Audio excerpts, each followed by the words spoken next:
to whoever is watching this, you are worth it. For this week's episode, I thought I would clue you in on how my coaching calls often go. No one person's fitness goals are exactly the same, and over the course of the podcast, I'd like to think that we have touched on some of the reasons why. We have different physical, mental, spiritual, emotional, social, and financial ways of living.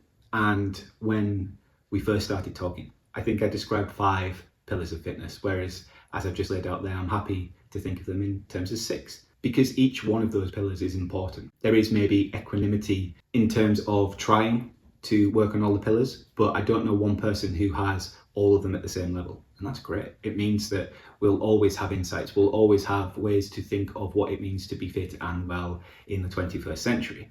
Now, when it comes to this week's episode, we're going to catch up with Sayem Ahmed on his experience of online coaching, and it absolutely transcends the physical fitness. There's also the notion of how mentally he's changed, how he thinks about his own health and how he thinks about himself. The spirituality aspect of it, I think, is apparent in this conversation. The social aspect, he'll go on to talk about one of his WhatsApp groups and what it means to be fit among his friends and how his friends are inspired by him and his friends inspire him to keep on pushing. The way he breaks it down, the way he thinks about all of these pillars with an intuitive sense of having moved differently to where he was is incredible to hear. And if you're intrigued by my approach to the podcast, to the newsletter, to coaching, and maybe want to work with somebody who gets what it's like to think about fitness outside of the gym as much as I do in it, I'll drop some links in the description for you to check out if you're interested. However you want to say hello to start the conversation, I am happy to pick up on. I appreciate that it can be a little bit daunting chatting to a stranger on the internet. But if you do know me and you've been intrigued for a little while, then I promise you, I don't bite and often can get you to where you want to go. All right, that's enough from me. Let's hear from Simon. Hey up, lad. How's it going, Jay? How are you? First 12 weeks, first block together. We started baseline of 104 kilos and we got to day 95.3 as the last check-in weight. Around chest, 120 centimeters down to 105. Seen your legs actually get a bit bigger with a bit more muscle. What's your experience been like of the programming we've done? To begin with, I think it was like, I want to feel better. And I mean, a large part of that was the amount of heft that I was carrying with me that I didn't feel good with in myself.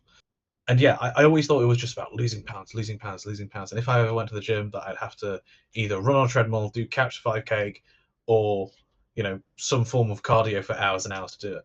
So what I didn't know was that weight and resistance training can actually help you a lot, and that you might actually enjoy it, even if you never ever set foot out of the house or have a very sedentary desk job like me. I'm a total homebody, so there are aspects of this that I needed to face. You have to leave the house to walk, move the body that you're in, god damn it. And also to show up.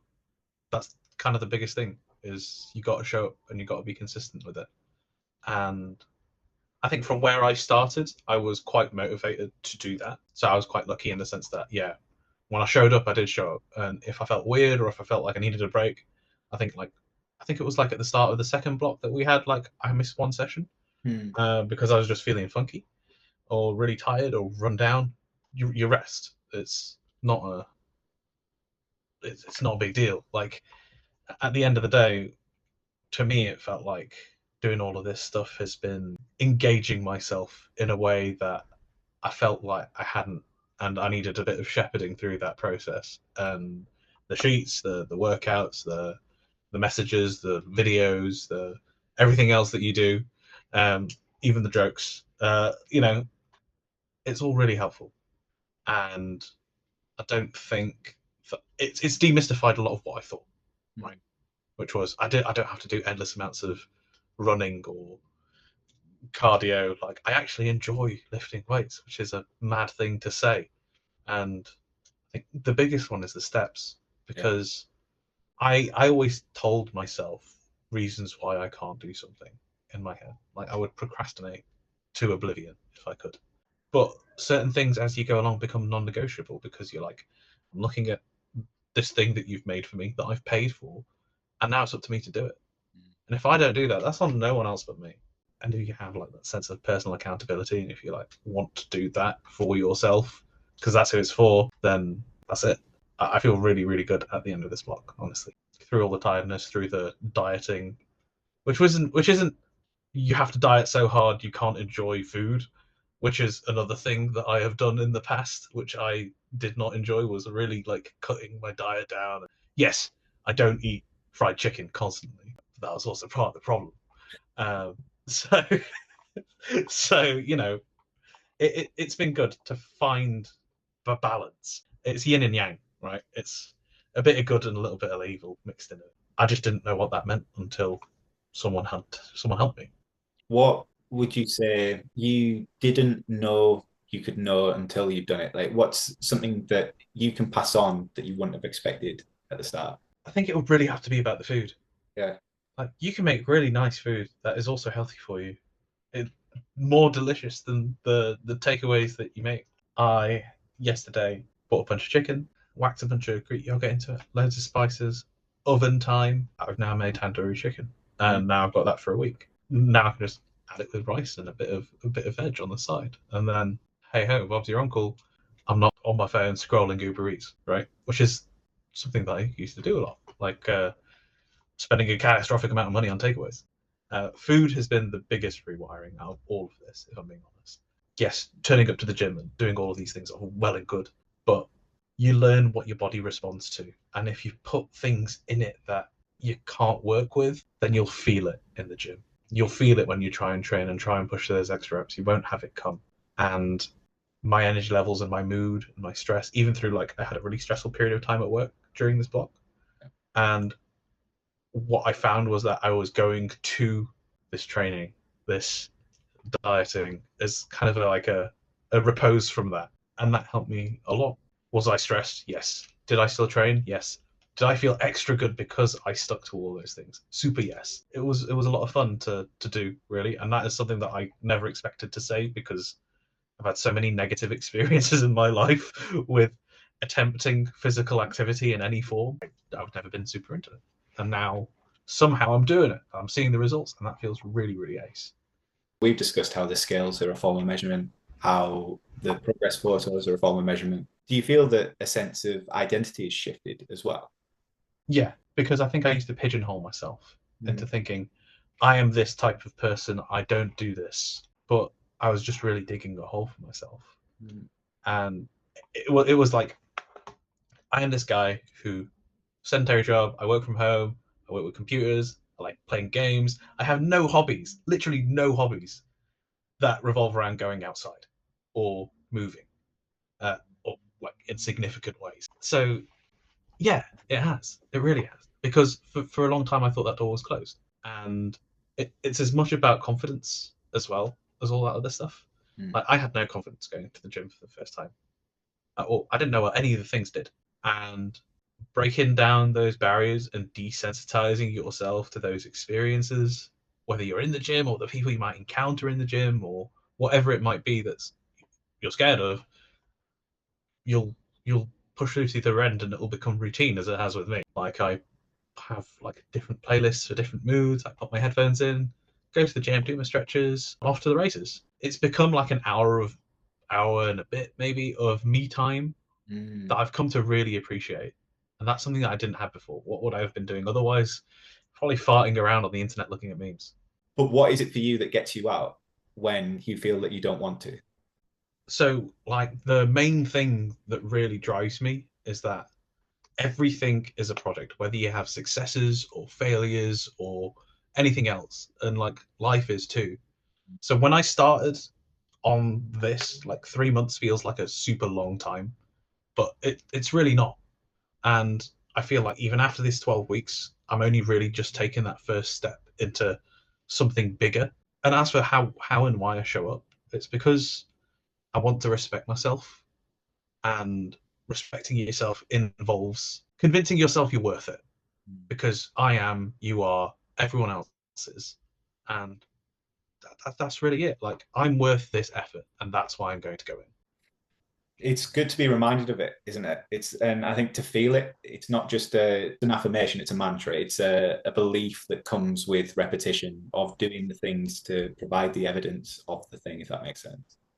Yeah. However you go, even if you miss it or if you feel crap for a day, that's fine, because this isn't like a test, right? It is solely for you and about you. Like, without sounding like a bit of a dick, if I did this, asked for your help, and then I'd not stuck to like dieting or training or anything else like that, the only person I would cheat is myself. And that's why it ties that to respect. Like, no, I'm respecting myself and the choices that I make. I'm going to do this and I'm going to do it properly. And if I want to continue doing this, then I'm going to continue to do it properly. At the end of it, 3 months feels like a couple of weeks, really. So I feel like you were the Obi-Wan Kenobi showing me, the town for the first time. And I'm like, oh, there is a wider world out there where I can move and do things and actually have fun with it. And that's also been a revelation. Something that I want to get your take on, and obviously just as much as you're comfortable with it. Yeah. You've already described one of the things that people struggle with when it comes to chatting with me, and it's believing that they are capable of change. And before people even get to a plan, I might have a call with them. They might seem really excited about it, but then they don't back themselves to actually do the thing. And so it won't even get to looking at the program with me. It won't even get to looking at a gym routine. It's actually, no, it sounds really good, but I just don't think I can do it. Two other reasons are needing to talk to a partner and the expense of it. Would you be able to talk to either of these, just based on your experience? Yeah, the first thing is difficult. There are people in your life who want to see you succeed.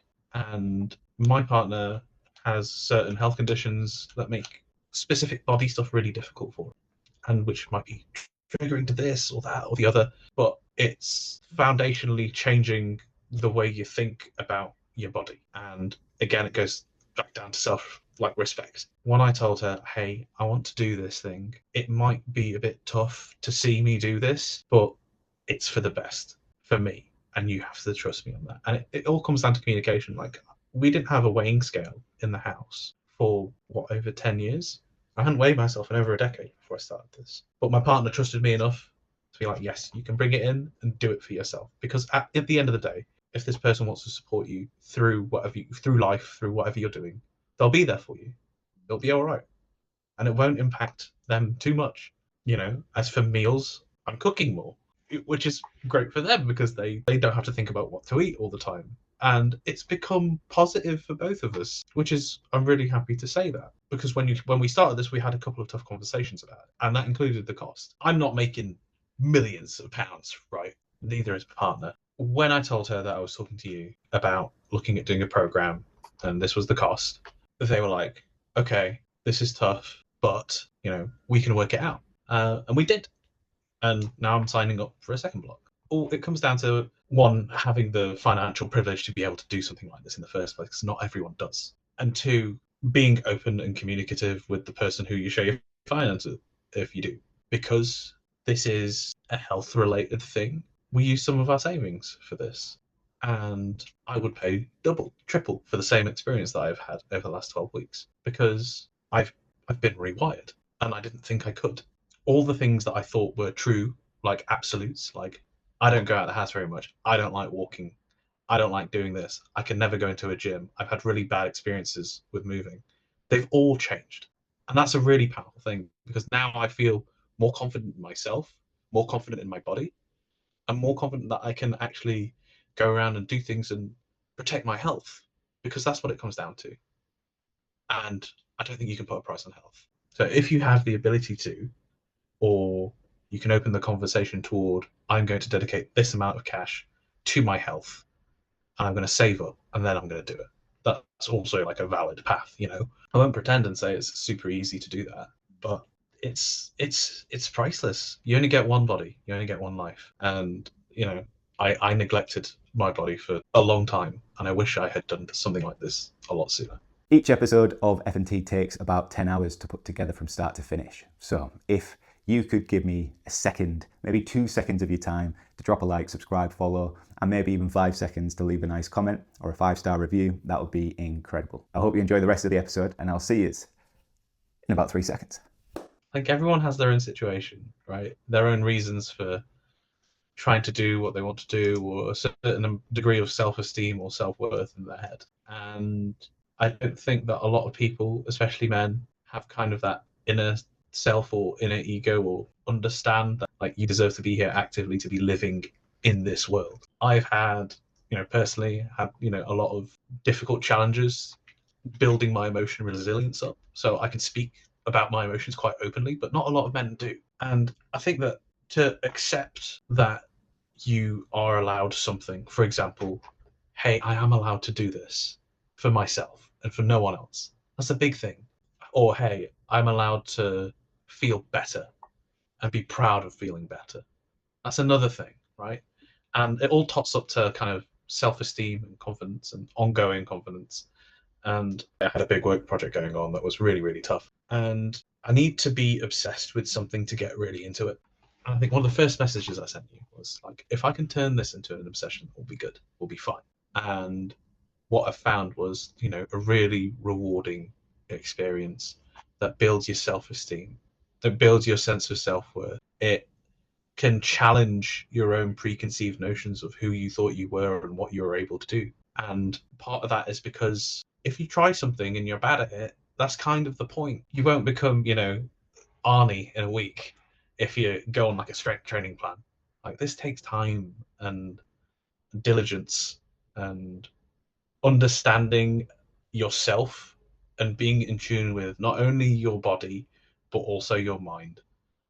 So like when I told you that I was feeling a bit rubbish that day or that week, I think I was just really run down. It was really helpful to have someone say, yes, you can actually stand down and just lie in bed, do whatever. Because I think, especially, with how we live these days, trademark, it can be tough to just take a moment. When you do, it's great. But as for when you do take a moment and you're suddenly around other people and you're in the middle of a plan like this, you get bombarded with questions. The best one I had was yesterday when the guy at the local corner shop, so my wife is hopelessly addicted to energy drinks, so I go on runs to the corner shop, and a jumper that I had bought years ago has now fits again. I never threw it out because I was like, maybe one day. Well, yesterday was that day. Wore it to the shop, and then the local boss man, and he goes, "Oh, bro, have you been going to the gym?" And I must see this guy 2-3 times a week, and he might have just not paid any notice while I was on this plan. I was like, yeah, I do. He goes, "You look fantastic. You look amazing." And that was like a very earnest observation with a stranger who I buy energy drinks from, several times a week. And it's been really fun to have that kind of feedback. I feel like some part of what motivates me is seeing other people's progress as well. There's an excellent subreddit called Progress Pics, which I have joined and I just follow because I was like, this took this guy this amount of time. Look at them. That's so good for them. And you don't model it off of like, I wish I could do something like that. Like, no, you're just happy for someone, right? And yeah, my wife enjoys it. I think she's getting a bit sick of it now, and when I'm just like posing in front of me, like, do I look big? But she has enjoyed it. Yeah, she likes me bigger, rounder, with softer, a bit softer. So she was really, really weird about it to start with. She was like, I can't believe you're going to turn into Arnold Schwarzenegger. I was like, I'm not. That's not the aim. Yeah, she's been really supportive. She's really proud. A bunch of family are Hansi for years. They're all the same. They're like, wow, well done. My father-in-law is like, you've got a noticeably slimmer, Sayem. What are you doing? And underpinning kind of all of these things, and I think a lot of the things that we've talked about, is like a really solid group of friends who are also trying to get fitter. And we keep ourselves accountable. The reasons for why we're all getting fitter is really dumb. It's because we're going to a festival in France called Hellfest next year, and we want to take one photo where we're all inexplicably in shape. That's it. Yeah. That's the whole thing. Like, there is no deeper meaning to this. That is it. If you want to make it happen, we got a little day counter pinned to the group chat. It ticks down every day, so you got to show up. You don't want to be the only guy who's not done it. But that's been really helpful, and it's provided an open forum for us to kind of talk about, hey, what are you doing, or how do I do this, without, I know I have you, Jack, but without bothering you directly all the time. And even when one of us is feeling down, or you guys are all making great progress, like you're doing this and that's ace, and you're doing this and that's ace, or you're doing this and that's ace, you lift each other up. It's more of a community than you think it is, and it's more about a rising tide raises all ships, right? So if we're all feeling better and getting fitter, our moods are improving, our mental health is improving. That dream of having one inexplicable goal, we're all really, really in shape. It's still like 280 days away. I'll get back to you on that. But they've been really helpful, and it's been fun to have friends to do it with. You might have noticed, Jack, I always send a photo after I've been to the gym. Yeah. Most of the time. And that's to show the other guys I've been of you. And it's not a competition. It really isn't, because everyone's doing it for themselves at the end of the day. But creating like a silly little joke of like, we're all going to go to this festival and we'll all have like take our shirts off and like flex at the camera. That's really funny. It's been amazing to see the start to finish, the anxiety to the achievement, the sense of agency I think that you've got with this. As you say, where maybe you felt pigeonholed before, I know that you feel able to go to a gym and try a machine out, or just go to a different venue and know what to do because you've got a plan, and you know that translates across places. And maybe if that specific exercise doesn't work, there's a substitution. Yeah. And knowing that you've got a community, whether it's your boys or me or our team chat, that you can just drop a message in and go, look, I'm trying to do this. Can I do it with that? Yeah. It's not just about you. Obviously, you are the person who benefits. The more people you bring in, the bigger it becomes. And I think as a result, the more enjoyable it becomes as well. Yeah. It's like one point of all this is that I like my sister, who's 7 years younger than me. She also goes to the gym, right? And we're now planning to go to the gym together. Like, that's like a fun little family social thing, and like a reconnection and another way for us to interact in a different context. And yeah, it's not my gym, but like you said, I've got everything set up. I kind of know what I'm doing at this point. We'll figure it out. That's it. You just got to figure it out, and it's probably all going to be okay. Is there anything that we've not covered? You are worth it. Act and carry yourself with those words, and the rest will come for you. I think what you just touched on there is the important bit, is to act. Yeah. Think it by all means, but go out and get the evidence to show that you are the person you think you are or you want to be. Yeah, showing up. Show up for yourself, not anyone else. I hope you enjoyed that episode. If you did, you might be in the mood for another one. Why not try this?